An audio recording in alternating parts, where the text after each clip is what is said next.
Ahoj, čau, ideme si prejsť tento projekt. Je to projekt Havran, ktorý bol upravovaný na mieru podľa klienta, pretože v našom prípade je jedno, aký projekt máš, odkiaľ ho máš, alebo ho kreslíš od nás od Piky, alebo povedzme chceš Ďumbier, Havran, Slavkov, Gerlach, ale chceš ho nejak upraviť, tak vôbec to nie je žiaden problém. Naši projektanti ti to upravia na mieru. Pridajú vecko, odoberú vecko, zväčšia, predĺžia, pridajú terasu, odoberú terasu, poprípade zmenia celú strechu. Takže, ale k tomu, poďme naspäť k tomu projektu. Strecha je sedlová, je v bramáku a farba je hnedá. Nie je to priplatková verzia. Sú tu urobené už celé z vody. Bleskozvod je pripravený. Bude sa to sťahovať dole, ako vidíš tu. Prídeme tam. Tu vzadu bola doťahovaná terasa, ktorá je celá prestrešená. Ja som toho názoru, že radšej si tú terasu prestreším so strechou napriamo. A ak z toho budem chcieť urobiť zimnú zahradu, tak vlastne si to dám len zaskliť. Je to podľa mňa lacnejšie, lepšie riešenie, keď to máš napríklad takto. Pretože pergola tiež nestojí málo a táto strecha, keď to takto vyťahneš, ako vidíš tu, tak je to aj lacnejšie riešenie. Nie v každom prípade, ale vo väčšine prípadov, povedzme. Pri tejto streche to vieš mať ešte tak, že vlastne tu nebude urobený tento podbitý pohľad a tu to bude otvorené a budeš vidieť len drevené klieštiny. To je varianta, ktorá sa mi viac páči, ale nevieš si potom veľmi jednoducho urobiť zimnú záhradu, čiže toto riešenie pre zimnú záhradu, ak sa niekedy v budúcnosti rozhodne, že to budeš chcieť realizovať, tak lepšie riešenie. Pri tejto ešte taký detailik, že tu keby si nechcel, tak ten tretí stĺp tu nemusí byť. Stačí to na dvoch a tu sa dá potom také hebko alebo ičko. Takže takto. Ja ešte stále odporúčam klientom, aby si tieto terasy dávali trošku takto dlhšie. Tu sú nejaké 3 metre a mám takú skúsenosť od klientov, že pokiaľ tu postavíš vlastne už nejaký stôl, celý nabytok, povedzme stoličky dookola, tak je problém to obísť, hej, lebo vidíš, že nie je tu veľká šírka, čiže ja tak akože zo skúsenosti už od tých klientov hovorím, že aspoň 4 metre.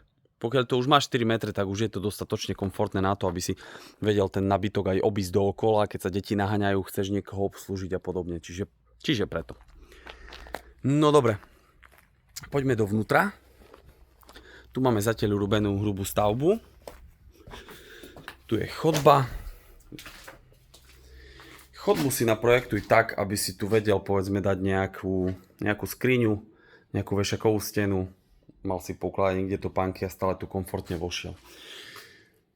Tu sa práve pozeráme na obývačku s kuchyňou a tu bude menší high portál na terasu. Tu bude potom kuchyňa a oni tu majú aj špajzu. Takto. Je to ideálne riešenie, pretože z linky sa urobia normálne dvere, čiže ja tomu hovorím stále, že to je vchod do Narnie a vlastne len takto si to otvoríš, vojdeš a nikto nemá tušenia, že tam je špajza. Tu vidíš, vodári nám robili vodu, pripravovali. Neviem, či to už dokončili, či nie. Tu je potom vývod vonku na terasu. Takže takto to vyzerá. Dobre, ideme ďalej. Čiže toto je taká denná časť. Potom tu máme osobitné vecko.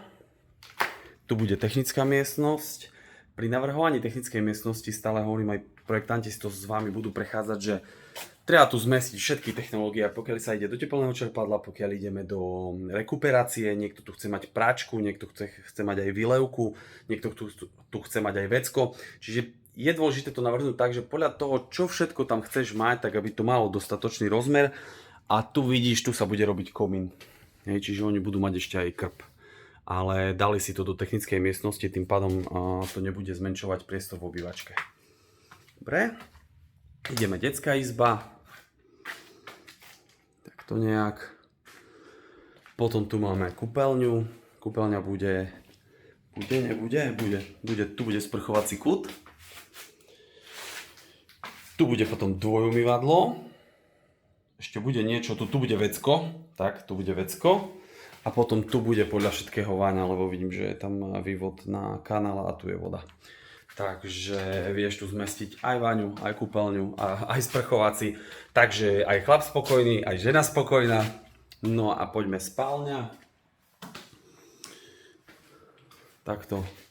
V závislosti od toho, ako sú tieto dve izby oproti sebe navrhnuté a urobené, tak buď tu je jeden väčší, taký odskok, alebo je to rozdelené na polovičku a je to z oboch strán. Hej. Čiže tam je už podľa toho, ktorá izba bude o niečo väčšia a čo tu všetko chceš dať. To sú väčšinou nejaké písace stoly, vstavané skrine.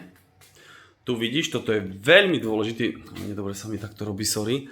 Tu je veľmi dôležitý detail. Toto tu je vyťahnutá rúra od vecka hore až pod strechu a je to z toho dôvodu, aby kanál nesmrdel. To je taký dosť dôležitý detail, na ktorý si daj pozor, keď staviaš alebo niekto ti stavia dom. No a tu sme v ďalšej izbe a tu je vlastne ten výklenok, ktorý je aj z druhej strany, tak ja z tej, keď to chceš posunúť, že napríklad tu si to zarovnáš a ten výklenok bude väčší, chceš mať viac miesta v jednej izbe, tak nie je problém.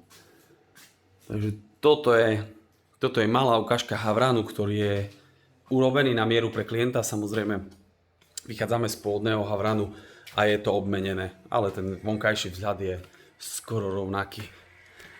Takže keď chceš mať aj ty takú prehliadku domčeku nejakého rozostávaného, ktorý práve máme, stále máme rozostávaných nejakých 5-6 domov, takže veľmi rád ťa zoberiem na takú obhliadku, aby si presne vedel, do čoho ideš, čo kupuješ a nebola to len pre teba mačka vo vreci, kde vidíš pekné video, stránku na internete. Dobre, čaute.